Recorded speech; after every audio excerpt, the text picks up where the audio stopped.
Hello, my friends. Thanks for coming to play with the ideas that I present on my channel. I've been thinking a lot about fear lately because I'm very challenged in what I'm trying to do right now. And it is making me so stressed that I had to go back and look at a meditation that I did probably in the early 90s on fear. And in that meditation, they were talking about how fear that originally was the function of the human body was to keep us alive. So that reaction in our body, if we were in a uh, condition that might be harmful to us, our eyes might dilate, our heart might race, our palms might get sweaty, the hairs on the back of our neck might stand up. And that is our physical body informing us of a threat. And our physical body reacts to that before it becomes a thought, even before it becomes an emotion. All right. So contrast that to the kind of fear, the intellectual fear that most of us feel as stress. Because even though we're not in Mississippi experiencing the tornado destruction, and we may not be in California experiencing the flooding, or up here in New Hampshire with the power outage, just knowing that others are experiencing this causes us stress. The uh, rumor or maybe fact that Putin has nuclear weapons now in Belarus is stressful, causing us fear. Our media seems to only generate fear in us. All right, but we're not going to get into that topic today about the media. I just want to make the distinction between fear that starts in the mind and then moves into the body as stress and dysfunction and inflammation and illness and cells that don't behave like they do at their highest integrity when we're fearful. You know, how the mental fear affects the physical body, but the physical fear, which is the natural fear, eventually makes its way to the mind. Okay, so I thought that was kind of an interesting point on fear. My guides and angels, though, more recently helped me with my fear by equating me to a large piece of machinery like that would fix a road. Okay, so we know that we're bundles of energy, or we're the physical body, we're our species mind, we're the mental body, we're our emotional body.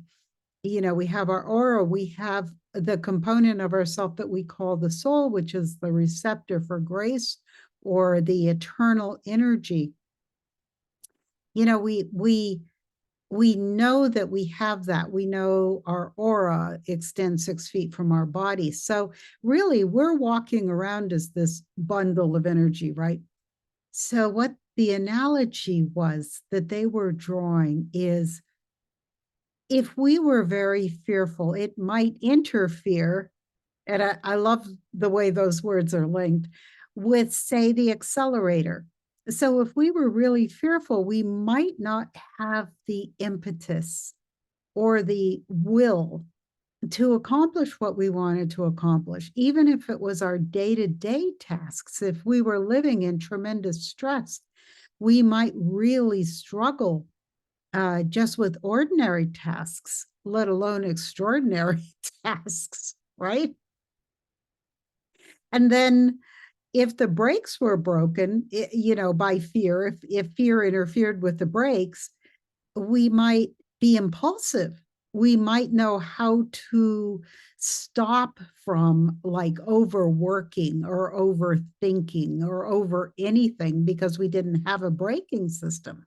And if the hydraulics didn't work, to move part of the machinery up and down, we might not actually be able to accomplish the task that we wanted to accomplish. So I thought that was really kind of a sweet analogy about how fear interferes.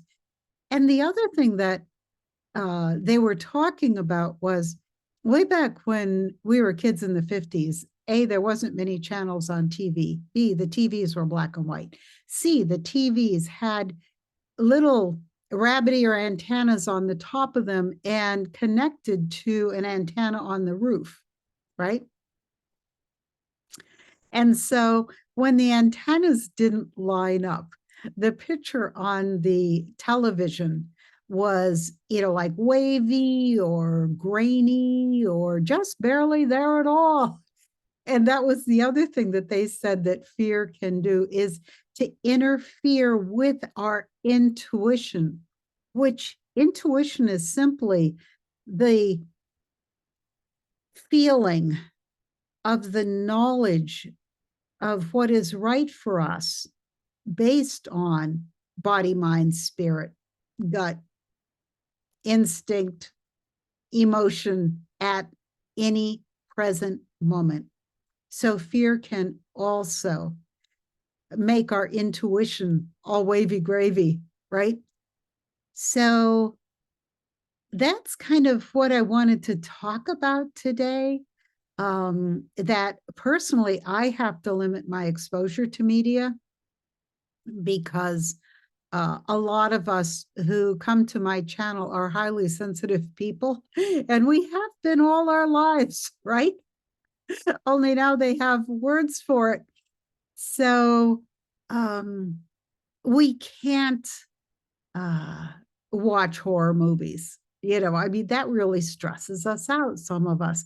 Well, to me, the news is kind of a horror movie, but we feel like, to be responsible humans, we need to see what's happening in the world. But what fear does to our body is, I'm going to put in the descriptor box below a woman in New Zealand who's doing some fascinating imaging of water. And since our body is mostly water, what this intellectual fear and how it reverberates in the body as stress, what it does to the actual water in our bodies. So fear interferes with a lot. And I just wanted to offer a few little insights on that.